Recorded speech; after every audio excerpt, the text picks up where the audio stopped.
untuk mengetahui seperti apa arah kebijakan pemerintah untuk mencapai cita-cita Indonesia Net Zero Emission di tahun 2060, kita akan bersama-sama mendengarkan keynote speech yang akan disampaikan oleh Menteri Koordinator Bidang Infrastruktur Mas Agus Harimurti Yudhoyono.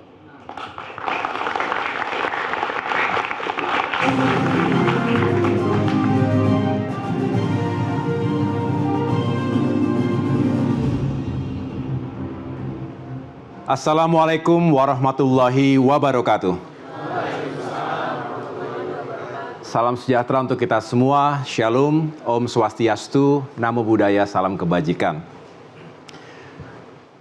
Yang saya cintai dan muliakan, para sahabat yang telah hadir dalam acara Indonesia Connect by Liputan 6, SCTV, yang tentunya kita hadir dengan energi yang sama.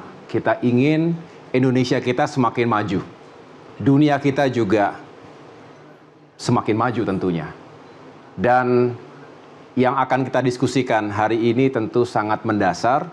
Oleh karena itu saya mengucapkan pertama-tama terima kasih kepada Liputan 6 yang telah menginisiasi Indonesia Connect, menghadirkan para pecinta lingkungan, para pecinta transisi energi yang baru dan terbarukan, dan tentunya generasi muda, mahasiswa-mahasiswi yang juga kita harapkan akan menjadi yang terdepan untuk menjaga dan sekaligus mewujudkan Indonesia yang semakin sejahtera dan juga tetap menjaga kelestarian lingkungan hidup kita.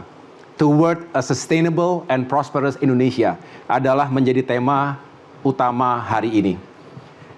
Saya ingin mengajak kita semua melihat 3 agenda besar yang ada dalam presentasi ini. Yang pertama, mari kita sama-sama menganalisa megatrend global yang kita hadapi hari ini dan mungkin beberapa dekade ke depan di abad ke-21 ini. Yang kedua, tentu kita juga harus memahami apa yang menjadi komitmen Indonesia, yaitu untuk meningkatkan pertumbuhan ekonomi, sekaligus kita ingin mengurangi emisi. Karena seringkali kita dihadapkan pada 2 kepentingan yang sama-sama tidak bisa ditunda. Kita ingin menjadi negara maju, ekonomi kita harus tumbuh tinggi. Kita ingin Indonesia menjadi negara yang makmur, yang sejahtera. Tidak boleh ada yang tertinggal. Apalagi kemudian selama berpuluh-puluh tahun kita terjebak dalam yang disebut sebagai middle income trap. Tapi sekali lagi kita tidak boleh melaksanakan pembangunan kemudian dengan merusak bumi kita. Hanya ada satu bumi kita. Tidak terpikir kita untuk mencari bumi yang lain. Dan paling tidak yang bisa kita lakukan hari ini adalah untuk menjaga apa yang kita miliki. Itulah bentuk tanggung jawab kita untuk anak cucu dan generasi penerus kita. Dan yang terakhir adalah tentunya sesuai dengan portfolio dan amanah yang sedang saya jalankan. Di bawah kepemimpinan Bapak Presiden Prabowo Subianto, infrastruktur akan terus dibangun, tetapi sekali lagi harus menjunjung tinggi aspek-aspek keberlanjutan. Sustainability itu juga menjadi penting dan harus bergandengan dengan semangat mengejar pertumbuhan dan pembangunan infrastruktur secara fisik. Saya masuk ke agenda pertama, megatrend global. Teman-teman, kita semua memahami bahwa dunia sedang tidak baik-baik saja. Perang terjadi di sana-sini. Ketegangan geopolitik melibatkan negara-negara di dunia. Bukan hanya negara yang adidaya, tetapi juga middle power di berbagai kawasan di dunia. Apa yang terjadi sampai dengan hari ini, perang Rusia-Ukraina, kemudian perang di Timur Tengah.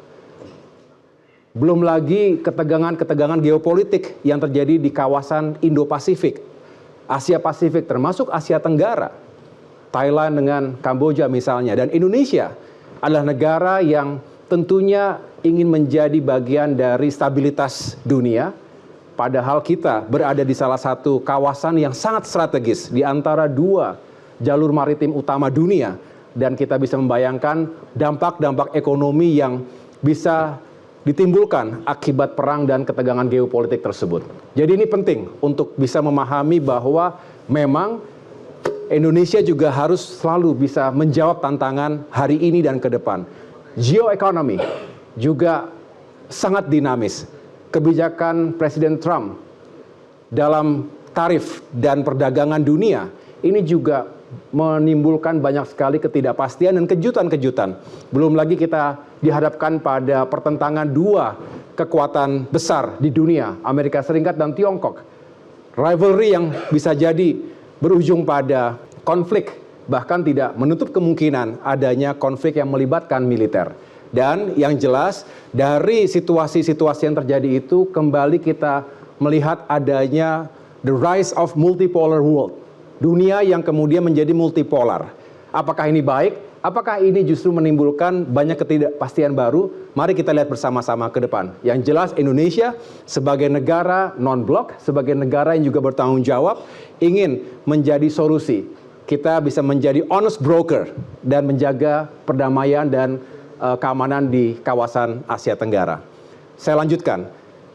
Megatrend kedua, kita semua tahu, teknologi yang begitu maju dengan pesat seringkali mendisrupsi kehidupan bermasyarakat, berbangsa dan bernegara. Business practice, business model seringkali harus selalu dilakukan penyesuaian-penyesuaian baru sehingga tidak tertinggal dari teknologi yang sekali lagi mengubah banyak keadaan. Tidak terbayangkan, artificial intelligence bisa mengambil banyak sekali lapangan pekerjaan, jenis pekerjaan yang dulu diminati oleh manusia, oleh kita semua, sekarang sudah diambil alih dengan begitu lebih efisien dan lebih produktif oleh mesin, robot, sekaligus kecerdasan buatan tadi. Jadi ini harus menjadi perhatian kita semuanya. Yang ketiga, dan inilah yang menjadi isu utama hari ini, krisis iklim. Ini bukan hoax, ini bukan fake news, ini adalah sesuatu yang memang sedang kita hadapi. Pertama kali sejak pengukuran suhu pertama di tahun 1850, hari ini adalah hari dengan suhu yang terpanas. Bumi menghadapi peningkatan suhu yang kalau tidak dikendalikan, tidak dicegah, tidak dikontrol, ini akan menjadi malapetaka. Sekarang saja sudah bisa dikatakan menghadirkan banyak dampak yang buruk untuk manusia dan peradaban dunia. 99% orang di dunia menghirup udara berpolusi. 2 miliar orang kesulitan untuk akses terhadap air bersih. Bencana alam akibat krisis iklim ini meningkat 134% sejak tahun 2000. Ada 2,4 miliar pekerja yang terdampak global warming setiap tahunnya. Dan kurang lebih ada 151 juta orang mengalami krisis pangan. Indonesia tidak bisa berdiri sendiri tentunya. Kita harus bergandengan tangan untuk menghadapi krisis iklim ini. Ini permasalahan dunia, bukan hanya masalah Indonesia. Tetapi yang jelas, kalau kita mulai dari diri kita sendiri, maka kita bisa melakukan perubahan-perubahan yang berarti. Di Indonesia sendiri, kita tahu bahwa terjadi kenaikan permukaan laut, kurang lebih 0,8 hingga 1,2 cm per tahun. Belum lagi berbicara garis pantai, ada 1.800 km garis pantai yang kemudian masuk ke dalam kategori sangat rentan. Peningkatan suhu tadi saya sampaikan ini harus benar-benar kita waspadai, 0,45 hingga 0,75 derajat Celcius, dan gelombang ekstrim juga meningkat 1,5 km. Dan saya dan kita semua tentunya mengikuti bahwa cukup banyak wilayah perairan Indonesia yang berbahaya, beresiko tinggi terhadap kapal-kapal kita termasuk juga nelayan. Ini yang harus kita jaga bersama-sama. Negara Indonesia adalah negara kepulauan terbesar di dunia. 17.000 pulau harus kita lindungi. Ada puluhan juta masyarakat yang berada di pesisir pantai. Dan semua menghadapi kerentanan. Oleh karena itu, pemerintah, negara harus hadir. Tetapi kami tentunya tidak bisa sendirian. Pemerintah tidak mungkin sendirian. Kita harus melibatkan semua pihak, termasuk dari dunia usaha, swasta, dari akademisi, dari media, dari civil society, dan semua yang mencintai bumi kita, termasuk ingin Indonesia selamat dari segala tantangan iklim tadi. Saya lanjutkan. Nah, yang menyumbang emisi terbesar Indonesia hari ini adalah sektor ketenaga listrikan bisa dilihat kurang lebih berkontribusi sekitar 43%. Sedangkan transportasi, khususnya transportasi darat, ini sekitar 25%. Industri 23%. Dan yang lain-lain, bangunan termasuk energi untuk pribadi dan pertanian. Artinya, dilihat dari komposisi ini, maka yang paling tepat adalah jika kita menghadirkan policy, kebijakan yang semakin mengurangi ketergantungan kita pada fossil fuel. Baik untuk tenaga listrik maupun untuk transportasi dan industri. Ini PR kita. Di sini kita harus inovasi. Di sini harus punya keberanian keluar dari zona nyaman. Walaupun sekali lagi selalu ada dilema. Mana dulu yang mau kita kejar? Pertumbuhan ekonominya dulu, karena rakyat masih banyak perlu mendapatkan bantuan. Banyak yang masih harus kita bantu kita angkat dari jurang kemiskinan. Di sisi lain tidak bisa menunggu. Melindungi alam, melindungi bumi tidak bisa menunggu nanti setelah kita maju dan makmur. Tetapi harus dilakukan hari ini. Oleh karena itu, masuk ke agenda kedua. Mari kita bangun komitmen bersama. A shared commitment untuk Indonesia yang tumbuh ekonominya, tapi juga lestari alamnya. Mari kita terus kejar pertumbuhan dengan tetap mengurangi emisi dalam berbagai aktivitas maupun industri. Saya lanjutkan. Indonesia menuju net zero emission. Tadi Mbak Sylvia memulai ini dengan sebuah agenda besar. Net zero emission 2060 ini bukan hanya agenda nasional, tapi agenda global yang harus kita kawal bersama-sama. Bisa tidak dunia kita mencapai ini? Dan bagaimana peran Indonesia? Indonesia tentu sebagai negara besar, negara yang juga dikatakan sebagai salah satu paru-paru dunia. Ini harus dan sangat dinantikan perannya oleh masyarakat dunia. Setiap saya dan kita semua berkomunikasi dengan berbagai kalangan internasional, baik pemerintah, non-government, termasuk berbagai kalangan di dunia bisnis, semua berharap Indonesia menjadi salah satu yang terdepan. Tapi saya katakan, tidak fair kalau seolah-olah negara berkembang yang paling bertanggung jawab saat ini untuk mencegah terjadinya pemanasan global ketika apa yang terjadi saat ini juga dampak konsekuensi dari apa yang telah dilakukan oleh negara-negara maju yang terlebih dahulu sudah menikmati kemakmuran bagi rakyatnya. Ketika negara-negara berkembang, termasuk Indonesia, ingin mengejar ketertinggalan itu, tidak bisa kemudian serta-merta dihentikan. Kita perlu mendapatkan dukungan dan kita perlu membangun partnership, kerjasama yang baik dengan semua pihak, agar komitmen terhadap perubahan iklim ini benar-benar inline dengan semangat kita mencapai kemakmuran dan kesejahteraan tadi. Saya lanjutkan. Kita mulai. Mengapa kita kejar kesejahteraan? Bapak Presiden Prabowo Subianto dan Kabinet Merah Putih yang dipimpinnya saat ini berupaya agar GNI per kapita, income per kapita kita meningkat. Hari ini kita di kisaran 4.780 US dollar. Untuk menjadi negara dengan berpendapatan tinggi masyarakatnya, tentu kita harus bekerja berkali-kali lipat untuk tembus 10.000, 12.000, 14.000 US dollar, bahkan lebih, agar kita sekali lagi setara dengan negara-negara yang sudah terlebih dahulu dinyatakan sebagai negara yang makmur. Bukan hanya GNI per kapita, kita bicara Human Development Index, indeks pembangunan manusia. Ini mengapa program-program makan bergizi gratis, program sekolah rakyat, program sekolah gratis termasuk cek kesehatan gratis. Ini untuk menunjang agar kualitas sumber daya manusia kita juga semakin baik. Jangan tertinggal. Kita punya penduduk 285 juta orang. Pertanyaannya bukan pada jumlah tapi pada kualitasnya. Kalau kita ingin menjadi negara yang maju, apalagi emas 2045, SDM kita harus cerdas, harus sehat, harus punya skills, keterampilan untuk menjawab tantangan dan megatrends global tadi. Jadi ini pekerjaan yang tidak mudah. Harus kita kawal bersama-sama. Kelompok masyarakat berdasarkan tingkat kesejahteraan. Ini juga bisa dilihat bahwa kita masih punya PR yang luar biasa. Ada masyarakat yang berada di kelas kemiskinan maupun yang rentan miskin. Inilah tugas kita dan memperkuat semakin banyak yang masuk ke dalam jajaran kelas menengah. Ini sekali lagi membutuhkan pertumbuhan ekonomi, membuka lapangan pekerjaan, dan tentunya meyakinkan agar potensi lokal itu benar-benar hidup secara ekonomi. Asta Cita ini dihadirkan untuk menjawab berbagai permasalahan bangsa tadi. Saya yang saat ini mengemban amanah dalam portfolio Kementerian Koordinator Bidang Infrastruktur dan Pembangunan Kewilayahan, tentunya berusaha untuk menjawab sejumlah poin utama, khususnya asal cita nomor 2, 3, 4, 5, 6, dan 8.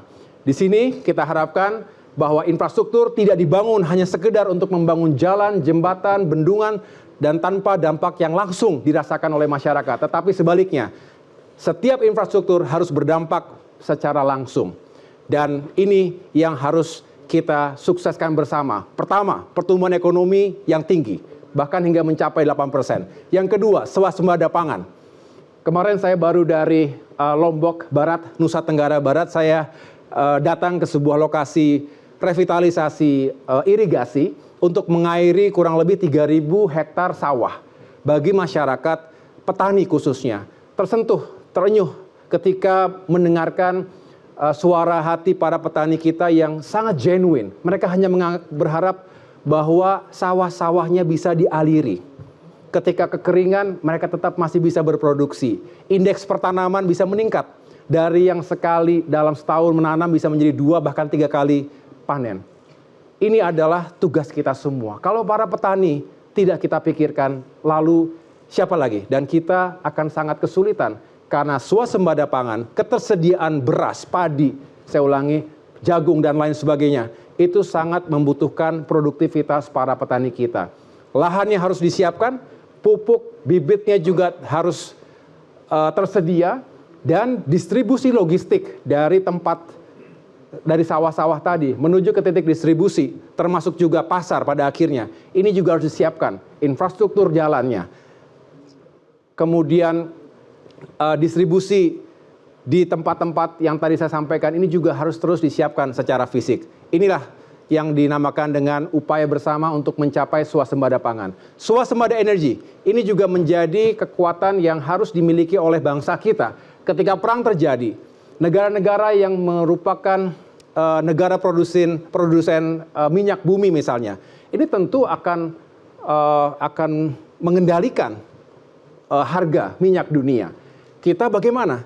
Kita punya oil and gas, tapi kita juga harus mencari berbagai upaya untuk mendapatkan sumber-sumber energi baru dan terbarukan.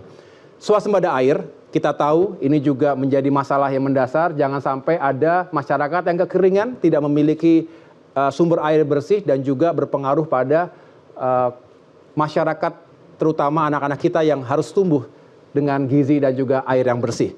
Dan yang terakhir, yang saya sampaikan tadi, peningkatan kualitas sumber daya manusia melalui sektor pendidikan dan kesehatan. Kemarin juga saya sempat melihat kondisi perbaikan sekolah-sekolah rakyat yang saat ini juga menjadi agenda utama Bapak Presiden agar masyarakat yang terkategori miskin dan miskin ekstrim, anak-anaknya tidak putus sekolah. Bahkan bisa kita katakan ini upaya untuk memutus rantai kemiskinan. Disekolahkan di suatu tempat yang baik, diasramakan, diberi makan gratis, dan tentunya diharapkan bisa fokus pada belajar. Bayangkan, masih banyak anak-anak kita yang bermimpi pun takut, tidak punya harapan, karena orang tuanya sangat sulit hidupnya. Agar itu tidak terus berkelanjutan, lintas generasi, mari kita putus itu dengan pendidikan yang berkualitas dan pelayanan kesehatan yang lebih terjangkau. Inilah semangat dan tujuan besar 5-10 tahun ke depan yang mudah-mudahan bisa kita kawal hingga 2045 nanti. Teman-teman sekalian, untuk menyeimbangkan tadi antara dua kepentingan yang sama-sama urgent, bisa kita lihat dalam kuadran ini. Tentunya kita berharap memprioritaskan sesuatu yang secara ekonomi menguntungkan dan secara aspek lingkungan juga menguntungkan. Tetapi seringkali kita tidak bisa memilih.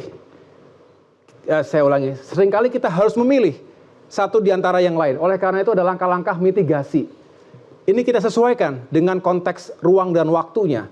Fiskal kita terbatas, APBN, APBD juga terbatas. Selalu harus dihadapkan pada mana yang lebih urgent dulu. Oleh karena itu, kita juga berdiskusi, berdialektika di wilayah ini. Tetapi jika ada yang secara ekonomi tidak menguntungkan, secara lingkungan juga tidak menguntungkan, tinggalkan. Tidak perlu lagi kita fokus di sini. Kita fokus saja di upaya-upaya yang rasional, tetapi juga tetap menyimpan idealisme yang jangka panjang. Saya lanjutkan.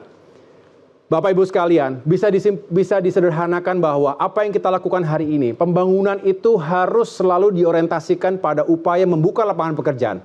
Ketika masih banyak yang belum mendapatkan pekerjaan, maka industri, dunia swasta, termasuk pemerintah harus memberikan segala kebijakan dan juga mekanisme agar terbuka lapangan pekerjaan yang baik.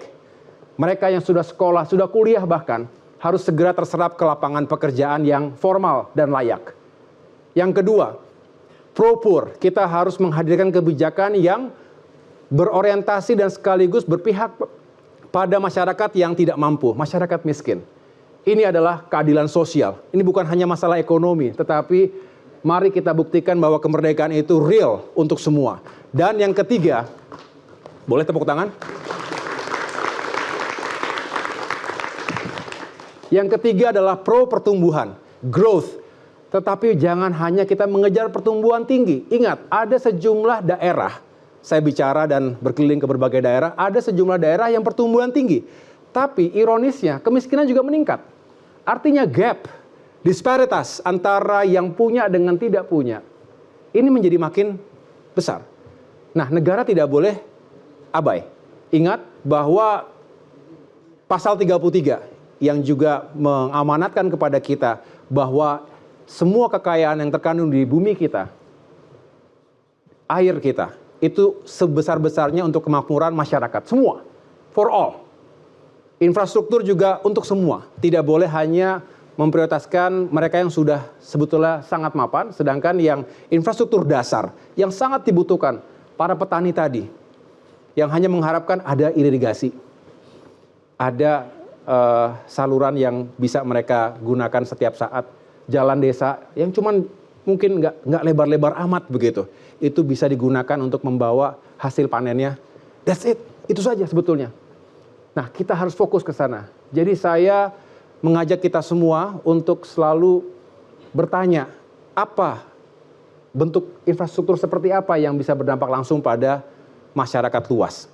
Dan yang terakhir tentu pro-environment. Semangat kita sama di sini, saya lihat semuanya menggunakan simbol-simbol yang mengedepankan bahwa kita harus fokus pada energi baru dan terbarukan, termasuk konversi mobil-mobil ataupun kendaraan listrik. Ya, kita tahu bahwa itu juga berkontribusi yang sangat signifikan. Dan terakhir, mari kita bangun semangat infrastruktur yang berkelanjutan. Tata ruang, pertama, harus menjadi panglima pembangunan.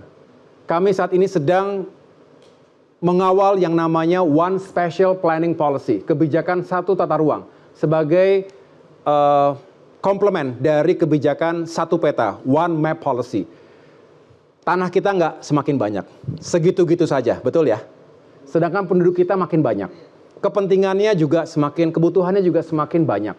Ada yang dibuat industri, bikin pabrik-pabrik, perlu buat perumahan, rumah-rumah rakyat yang juga saat ini masih banyak yang kondisinya tidak baik.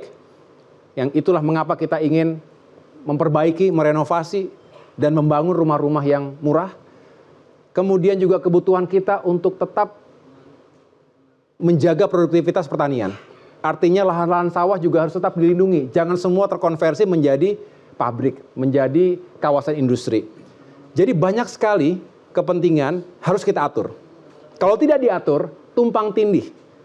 Bukan hanya menciptakan potensi konflik agraria, tetapi bisa berbahaya. Contoh, banjir besar yang terjadi di Jabodetabek, khususnya di Bekasi beberapa bulan yang lalu.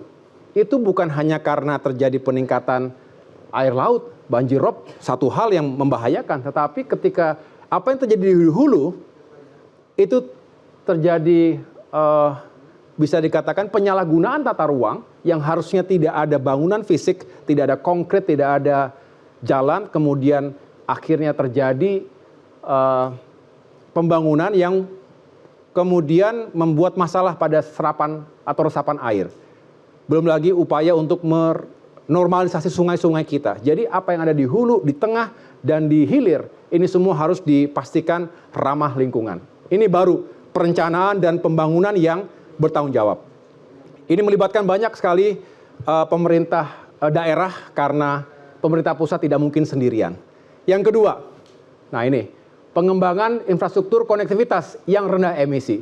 Saya baru hadir tadi, mohon maaf agak sedikit terlambat, baru saja membuka sebuah expo ataupun eksibisi tentang railway dan juga tentang maritime transport. Jadi sama-sama kita berupaya untuk mencari solusi bagaimana menurunkan emisi karbon CO2 dalam ranah transportasi, baik darat, laut, udara, maupun kereta api. Semakin kita bisa menurunkan ketergantungan kita pada fossil fuel, kita akan semakin baik menurunkan emisi dan mencegah terjadinya polusi secara sekaligus. Kesehatan masyarakat juga harus diutamakan. Bapak, Ibu, dan teman-teman sekalian, yang ketiga adalah pengembangan infrastruktur energi berkelanjutan. Bisa dilihat berdasarkan RUPTL 2025 sampai 2034, kita ingin fokus pada EBT, energi baru terbarukan, 61% ya, dari semangat kita menambah kapasitas pembangkit sekitar 69,5 gigawatt. 42,6 gigawatt sendiri merupakan energi baru terbarukan, berarti berkontribusi sekitar 61%. 10,3 gigawatt ini dari baterai, dari storage. Kurang lebih 15%, barulah yang warna merah ini 16,6 gigawatt itu yang masih berbasis fosil, kurang lebih 24%, di mana 10%-nya sendiri adalah batu bara, 15%-nya adalah, saya ulangi, 15-nya adalah gas.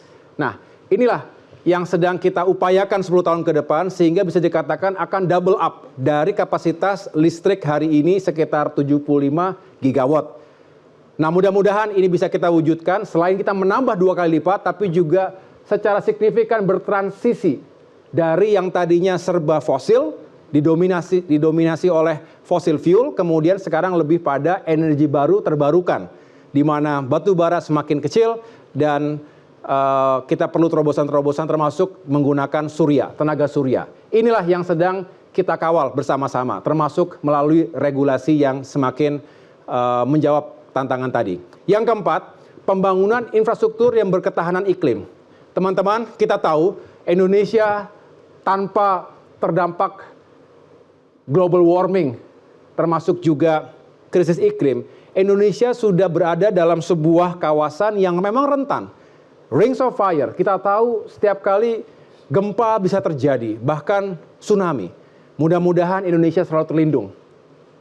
Masyarakat kita selalu terlindung dari segala bentuk bencana yang mengakibatkan korban jiwa dan kerugian material. Oleh karena itu, pembangunan tidak bisa hanya menggunakan cara-cara, metodologi, dan teknologi yang tertinggal. Harus semakin modern, semakin adaptif, semakin resilient terhadap berbagai dampak bencana alam. Pembangunan ruang terbuka hijau ini sebuah kewajiban, bukan hanya bagus untuk tata kota, manis dilihat, bukan, tetapi ini adalah sebuah kebutuhan. Yang suka lari di sini ada, yang suka olahraga? Wah, kapan-kapan kita ikut lari bareng ya. Kita pasti mendambakan ruang terbuka hijau. Sulit loh untuk mendapatkan itu. Padahal itu adalah bukan sebuah kemewahan, harusnya menjadi sebuah hak bagi warga negara, warga kota. Oleh karena itu, saya mendorong semua pemimpin daerah yang fokus juga untuk membuka ruang-ruang terbuka hijau. Artinya kita juga memang memberikan ruang untuk manusia, masyarakat bisa sehat. Sekaligus juga mengurangi dampak-dampak polusi yang berlebihan. Irigasi dan berbagai fasilitas ataupun infrastruktur dasar terkait dengan sumber daya air untuk air baku, untuk pengairan sawah, termasuk juga untuk mengendalikan banjir. Ya, bendungan itu banyak fungsinya. Salah satunya tentu mengendalikan banjir dan memberikan suplai air bagi masyarakat. Ini harus dilakukan.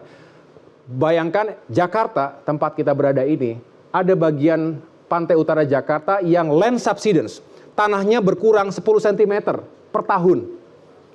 Saya ulangi, 10 tahun, 1 meter. Makin turun. Mengapa? Karena jutaan penduduk mengambil air dari dalam tanah. Sehingga permukaan tanah menurun. Sedangkan sisi lain, permukaan air laut meningkat. Harus ada suplai air bersih dari bendungan-bendungan yang memang besar. Contohnya Jatiluhur dari Jawa Barat dan juga dari Banten. Nah, kita berharap ini semakin memberikan ketahanan terhadap permasalahan lingkungan ke depan. Perlindungan pasir, saya ulangi, perlindungan banjir di pesisir. ini kita ketahui bahwa Indonesia, terutama Pulau Jawa, utaranya itu baik dari Banten, Jakarta hingga Jawa Timur, ada sejumlah lokasi yang rentan banjir rob, termasuk Semarang, Demak. Nah, inilah mengapa beberapa saat yang lalu Bapak Presiden juga menugaskan kepada kita semua untuk benar-benar merancang sebuah pertahanan pantai, tanggul, bukan tanggul pantai saja tapi tanggul laut yang lebih bisa menjaga dan memproteksi masyarakat kita yang rentan tadi. Lalu infrastruktur pengelolaan sampah minim emisi. Sering kita mendengar waste to energy. Tetapi yang paling penting adalah bagaimana sampah yang sudah menggunung ini bisa kita kikis. Kalau tidak, contoh Jakarta sekali lagi setiap hari memproduksi 7.000 ton sampah. Kota-kota besar seperti Surabaya 1.000 ton lebih sampah per hari. Nah, metropolitan yang lain juga sama. Oleh karenanya harus dicari cara sekaligus teknologi yang terbaik untuk bisa mengikis sampah, bahkan dengan potensi mengubah sampah menjadi energi yang terbarukan. Ini semangatnya. Dan yang terakhir, penguatan jalan-jalan dan jembatan tadi di Palu, sekitar 3 minggu lalu saya dari Palu, itu melihat kondisi jalan yang sudah diperbaiki, termasuk juga jembatan yang hancur ketika terjadi tsunami dan likuifaksi tahun 2018 yang lalu. Nah, sekarang dibangun kembali tentu dengan menggunakan teknologi yang lebih punya daya tahan. Termasuk ada pemecah ombak jika ada gelombang besar yang kembali menerpa Palu. Mudah-mudahan tidak terjadi. Tapi langkah-langkah mitigasi jauh lebih baik, jauh lebih efektif, dan jauh lebih murah dibandingkan kita harus melakukan penanggulangan pasca bencana. Dan yang kelima, kita lakukan pengembangan wilayah dan kawasan permukiman yang berkelanjutan. Kembali, sanitasi sehat, udara bersih, dan bebas banjir. Saya rasa itu, teman-teman, yang dapat saya sampaikan, bahwa apa yang kita bicarakan hari ini semuanya sangat penting. Saya senang sekali kalau bisa terus membangun sinergi dan kolaborasi dengan semua kalangan. Terima kasih Indonesia Connect, terima kasih Liputan 6, media penting, bukan hanya sebagai pilar demokrasi, tapi juga pilar penjaga pembangunan agar Indonesia semakin sejahtera dan juga semakin ramah dan terjaga dari segala dampak bencana akibat krisis iklim. Sekali lagi terima kasih, sukses untuk semuanya. Wassalamualaikum warahmatullahi wabarakatuh.